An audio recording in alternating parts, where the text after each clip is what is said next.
Antes que nada le quiero agradecer a Dios y a ustedes por su tolerancia y por sus oraciones, ya que sabrán que mi esposa tuvo un accidente hace 8 días y no pudimos estar con ustedes. Gracias a Dios está muy bien, como la pueden ver. Y bueno, pero estamos otra vez aquí para gozarnos juntamente con nuestros hermanos y con el Señor de su hermosa y bella palabra. Y gracias a Dios, hace 8 días también el Señor nos pudo alimentar con la palabra a través de nuestros hermanos. Bien, pues estando en el contexto de Marcos, debemos recordar que Jesús de Nazaret ha pedido que los discípulos le dejen en claro qué piensan de Él. Porque Jesús dijo: ¿quién dicen los hombres que soy yo? Y existen diversas opiniones. Enseguida les preguntó: ¿y vosotros qué decís? ¿Quién soy yo? Y respondiendo Pedro, en nombre de todos, dijo: tú eres el Cristo, el Hijo de Dios. Y en el verso 31 de Marcos 8 inicia nuestra exposición de este domingo.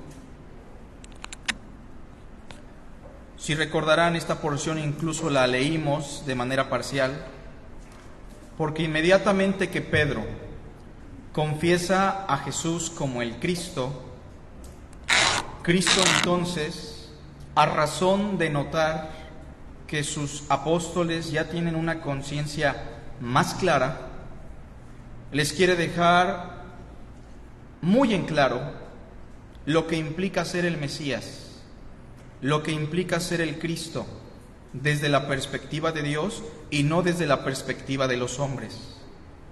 Y en el verso 31 les dijo: y comenzó a enseñarles que le era necesario al Hijo del Hombre padecer mucho y ser desechado por los ancianos, por los principales sacerdotes y por los escribas, y ser muerto y resucitar después de 3 días.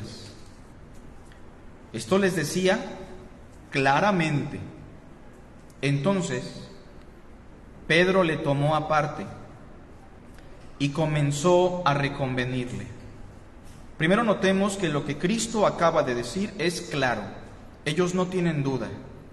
Ellos han entendido que el Hijo del Hombre, aquel personaje profetizado por Daniel capítulo 7, al cual el anciano de días, o Dios el Padre, le entrega toda la potestad y todos los reinos del mundo, ese Hijo del Hombre, el Mesías prometido, no va a experimentar inmediatamente la profecía de Daniel, que tiene que ver con la exaltación y el poderío.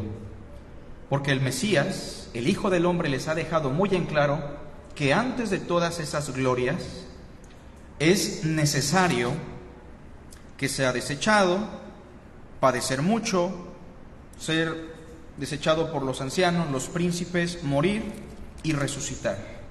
Pero Pedro, el apóstol que acaba de confesar una fe cristológica, se siente con la capacidad también de aconsejar al Hijo del Hombre y de darle una alternativa a la voluntad de Dios.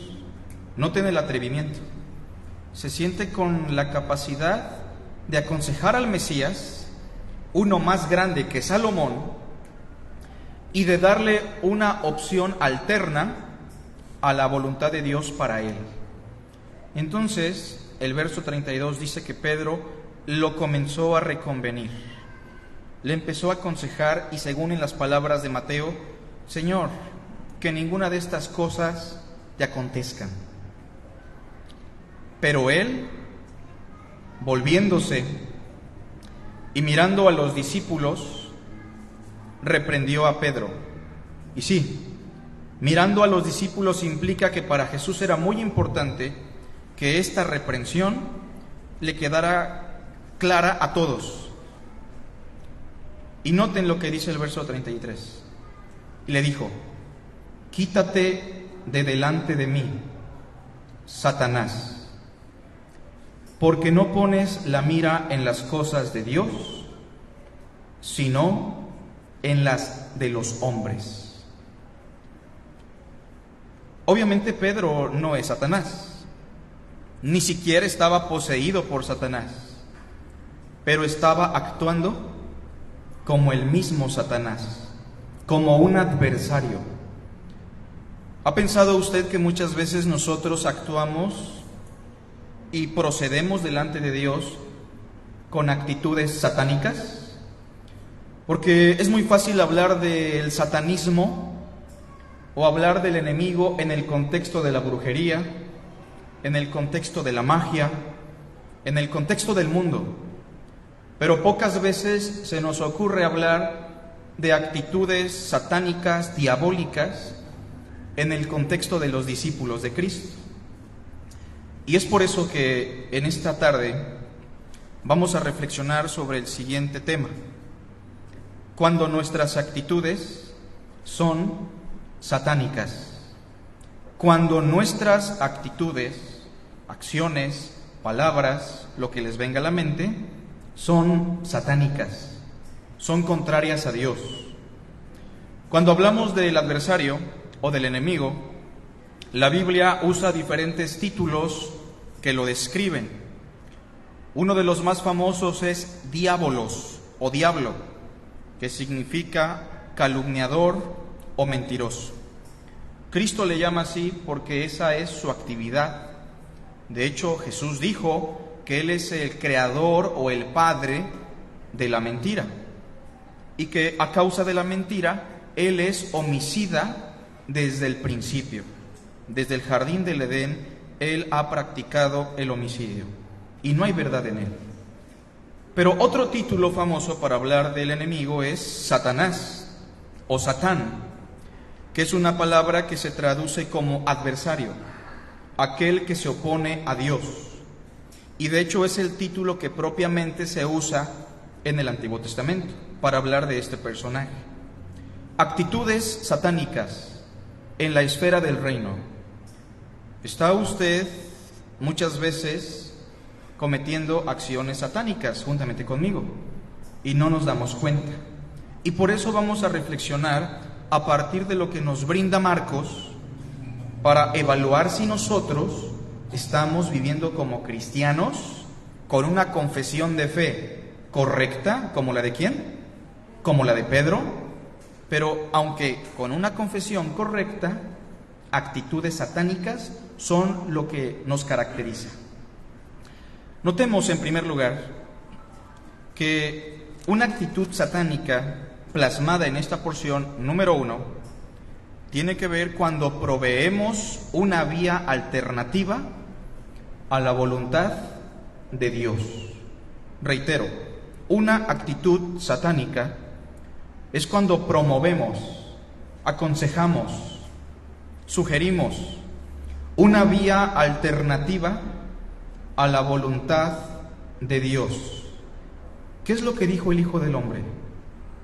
¿Qué es lo que dijo el Cristo en el verso 31? Y comenzó a enseñarles que le era ¿qué? Necesario. Esto es la voluntad de Dios. Esto es lo que se debe realizar, lo que se debe hacer. Efectivamente, lo que hice atrás, lo pude o no lo pude haber hecho. Pero lo que les digo ahorita es necesario. Es necesario que el Hijo del Hombre padezca mucho. ¿Cómo es posible eso? Los apóstoles se preguntan. ¿Cómo es posible que el Hijo del Hombre, ese personaje al cual Dios le va a otorgar toda la gloria y todo el poder, y que va a regir a las naciones con vara de hierro, va a sufrir? Pero el Mesías dice, es necesario que el Hijo del Hombre, el Rey colocado por Dios, padezca mucho, sea desechado por los ancianos, por los principales sacerdotes, Anás y Caifás, y por los escribas, los eruditos del pueblo. Él tiene que ser muerto y va a resucitar después de 3 días. Y habíamos explicado que el mensaje central del Cristo siempre está acompañado de esa declaración: que el Cristo o el Hijo del Hombre murió por nuestros pecados y resucitó al tercer día para recibir toda potestad en los cielos y en la tierra. Si alguien no tiene al Cristo en ese contexto, simplemente no tiene al Cristo. Pero eso es necesario, dice el Señor. Sin embargo, Pedro, en el verso 32, con cierta prudencia, reitero, con cierta prudencia, lo tomó aparte, como a solas, y lo comenzó a reconvenir, le quiso aconsejar. Y según hemos dicho las palabras de Mateo, Pedro le dijo: Señor, esto como que no es muy necesario. En ninguna manera esto te acontezca. ¿Qué está haciendo Pedro? Está dándole una alternativa a lo que Dios ha decretado. Le está dando una alternativa a la voluntad de Dios. Y esa actitud, por muy prudente que parezca, es una actitud satánica. Cuando usted sabe que la voluntad de Dios es esta y tiene muy en claro lo que usted debe hacer según Dios, y aún así toma una alternativa, esa es una actitud diabólica, demoníaca, satánica, perversa. O cuando usted aconseja dando una alternativa a la voluntad de Dios y maquillando la voluntad de Dios como algo inconveniente, como algo incorrecto, como algo doloroso, usted está actuando como el enemigo. Ya no tengas hijos, ¿o para qué te embarazas? La prudencia muchas veces no es prudencia, es una actitud demoníaca. ¿No es una bendición tener un hijo? ¿Por qué hablar así? No dejes todo por Cristo, dedícate mejor a prosperar, a acumular. Esa es una vía alternativa a la voluntad de Dios. Así que, en primer lugar, podemos tener una actitud satánica cuando promovemos una vía alternativa a la voluntad de Dios. Versículo 33, por favor. Pero él, el Mesías, volviéndose y mirando a los discípulos, reprendió a Pedro, y lo hizo en voz alta, hermanos, y lo hizo enfrente de todos, porque esto podía contaminar a los demás, porque las actitudes satánicas se contagian, las actitudes diabólicas infectan a otros. Y lo reprendió y le dijo: quítate de delante de mí, Satanás. ¿Cómo? Si apenas le dijo: bienaventurado eres, Simón, hijo de Jonás, y minutos después le dice: apártate de mí, Satanás. Bueno, es que así de inconstantes somos los cristianos realmente. ¿Por qué? Porque no pones la mira en las cosas de Dios, sino en la de los hombres. Número 2, otra actitud satánica es cuando ponemos nuestra mira en las cosas de los hombres por encima a las cosas de Dios. Me da mucha tristeza, y no digo que esté mal, pero me da mucha tristeza que los padres cristianos se empeñen tanto y enfaticen tanto el desarrollo profesional, educativo, ético y moral de los hijos. Y no porque eso esté mal, sino porque eso lo hacen muchas veces porque su mira está meramente en las cosas de los hombres, en las cosas terrenales. Y no es que eso esté mal, está mal porque muchas veces no existe el mismo énfasis en las cosas que tienen que ver con el Señor, en las cosas que tienen que ver con la palabra. Nutrimos el ego de nuestros hijos muchas veces, nutrimos los aspectos materiales para tener una vida feliz, pero nuestros hijos muchas veces son personas incapaces de poder tener una relación con Dios, de relacionarse con el prójimo, de explicar y conocer la Escritura. Estamos dañando la vida de otros porque nuestra actitud está siendo muchas veces satánica. ¿Por qué? Porque ponemos la mira en las cosas de los hombres por encima a las cosas de Dios. El ser humano, según Cristo, puede querer engrandecer sus graneros, quiere tener más, acumular más, tener mayores comodidades. Y aunque el Hijo del Hombre no tenga dónde recostar su cabeza, el ser humano siempre dirá: Voy a embellecer y engrandecer mis graneros, y le diré a mi alma: alma, muchos bienes tienes para muchos días, regocíjate, bebe.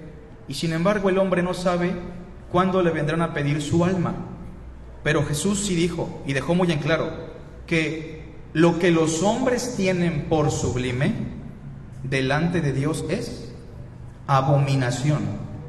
Yo quiero preguntarle hoy, y con mucho respeto, hermano, hermana, tu fuerza, el tiempo que te queda, tu salud, tu intelecto, ¿en qué lo estás invirtiendo? Muchos de nosotros tenemos una vida cristiana de cristal, meramente porque ponemos las cosas en el plano terrenal, no miramos más allá. Y hermanos, esta es una actitud satánica y perversa. Pedro le está diciendo: Señor, ¿para qué vas a sufrir? El sufrimiento no es bueno. ¿Y a poco no vivimos en una época, hermanos, donde a toda costa queremos evitar el dolor o no? A toda costa. No queremos que nuestros niños nazcan en el Seguro Social, queremos que nazcan en una clínica muy bonita. Y cuando nacen, les compramos lo mejor, y no está mal. Pero se convierte en una filosofía de vida en el mundo de Occidente, donde a toda costa queremos evitar el dolor como se pueda. Y si la Biblia dirá que habrá tribulación para los que quieran vivir piadosamente, pues no se preocupen, también tenemos solución. Nos va a raptar el Señor antes de eso. A todo le buscamos solución, porque buscamos siempre evitar el dolor, el sufrimiento. Pero yo pregunto, ¿el sufrimiento es bueno? ¿El dolor, el padecimiento forma parte del desarrollo del hombre? Claro que sí. Y por lo que aprendió, por lo que padeció, dice Hebreos, el Hijo del Hombre aprendió obediencia y fue perfeccionado a través de muchas aflicciones. Sin embargo, muchas veces nuestras actitudes son perversas porque solamente ponemos los ojos en este mundo, en lo que es temporal. ¿Cuánto tiempo le va a durar su salud? Muchos de nosotros tuvimos un problema de salud en este año, lo comenté en la mañana. ¿Cuánto nos va a durar la salud, hermanos? ¿10, 20, 30 años? Esta vida se va. Esta vida es como la niebla. Los cielos y la tierra pasarán, pero mis palabras no pasarán, dijo el Mesías. Las aves tienen nidos, las zorras tienen guaridas, pero el Hijo del Hombre ni siquiera tiene dónde recostar su cabeza. Y se burlaban los fariseos que eran codiciosos, se burlaban los escribas que amaban las ganancias deshonestas. Así que vemos en este versículo 33, en la parte final, que Pedro estaba colocando la mira en las cosas de Dios, no en las cosas de Dios, sino en las cosas de los hombres. Notemos lo que dice el verso 34, por favor. Esto es tan importante que Cristo no solamente lo reprende delante de los otros discípulos, sino que en el verso 34 dice que llamó a toda la gente, a la gente que estaba cerca y a sus discípulos, y les dijo: si alguno quiere venir en pos de mí, niéguese a sí mismo, tome su cruz y sígame. A ver, quiero dejar algo muy en claro, dice el Mesías. Sí, yo soy el Hijo del Hombre, yo soy el que recibirá toda potestad. Es más, yo soy el Todopoderoso que se ha hecho carne. Y eso no significa que ustedes como discípulos tendrán las mejores comodidades en este mundo o en esta vida. Así que les quiero dejar muy en claro que si alguno quiere venir en pos de mí y quiere ser mi discípulo, niéguese a sí mismo y tome su cruz y sígame. Porque todo el que quiera salvar su vida, la perderá. Y todo el que pierda su vida por causa de mí y del Evangelio, la salvará. A ver, ¿de qué le aprovechará al hombre si ganare todo el mundo y perdiere su alma? ¿O qué recompensa dará el hombre por su alma? Mis hermanos, en tercer lugar, una actitud satánica como la que tuvo Pedro. Número 3, es cuando queremos seguir a Cristo sin sufrir las implicaciones de ser cristiano. La semana pasada nuestro hermano Israel habló de Filipenses en la mañana, ¿verdad que sí? Y hay un texto en Filipenses 1:29 que dice: porque a vosotros os es concedido, a causa de Cristo, no solo que creáis en Él, sino que también padezcáis por Él. Y todos los que quieran vivir piadosamente en Cristo Jesús sufrirán persecución. Cristo también dijo: y seréis atribulados por todas las gentes a causa de mi nombre. Ser cristiano implica experimentar lo más hermoso de la vida. Lo cantamos ahorita. Su rectitud es nuestra, su justicia es nuestra justicia. Lo que Él hizo en la cruz nos ha afectado legalmente porque somos justos, declarados justos por Él, y porque también en la experiencia hemos recibido el Espíritu Santo. Tenemos una seguridad que nadie puede negar. Vamos a resucitar de entre los muertos a la semejanza del Hijo del Hombre.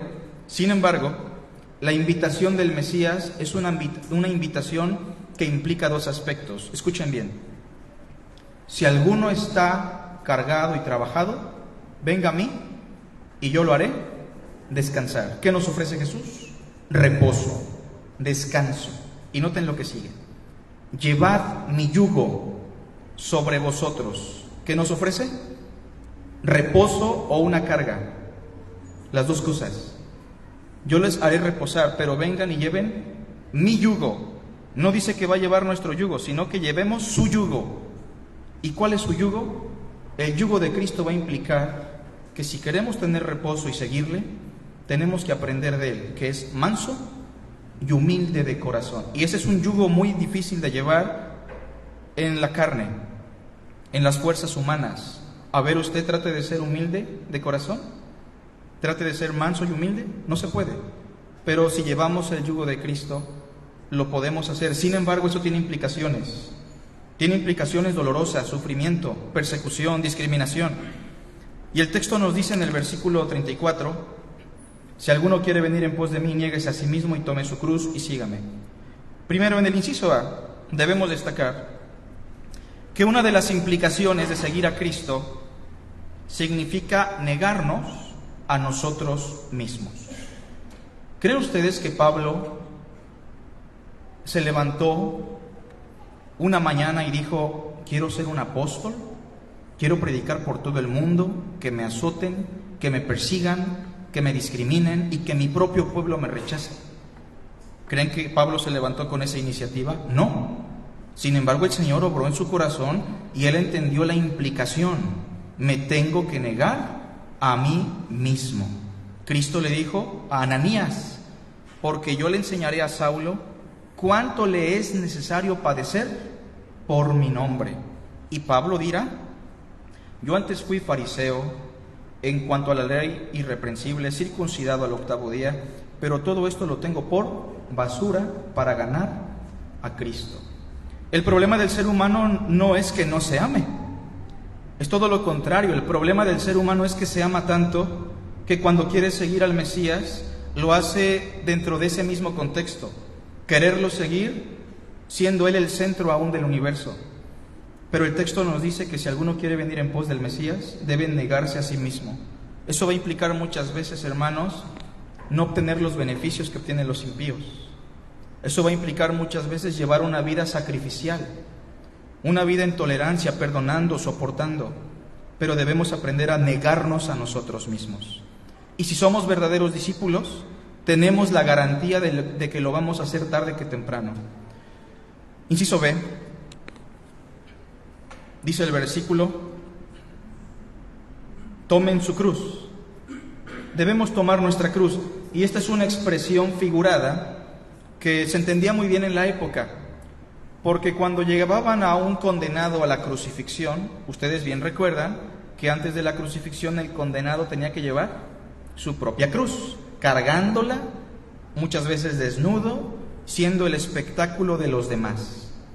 Y llevar nuestra propia cruz es básicamente eso, que llevaremos una vida, un recorrido en este mundo con cierta carga, con cierto dolor y siendo espectáculo para muchos otros, siendo causa de burla, de mofa, de sufrimiento, discriminación.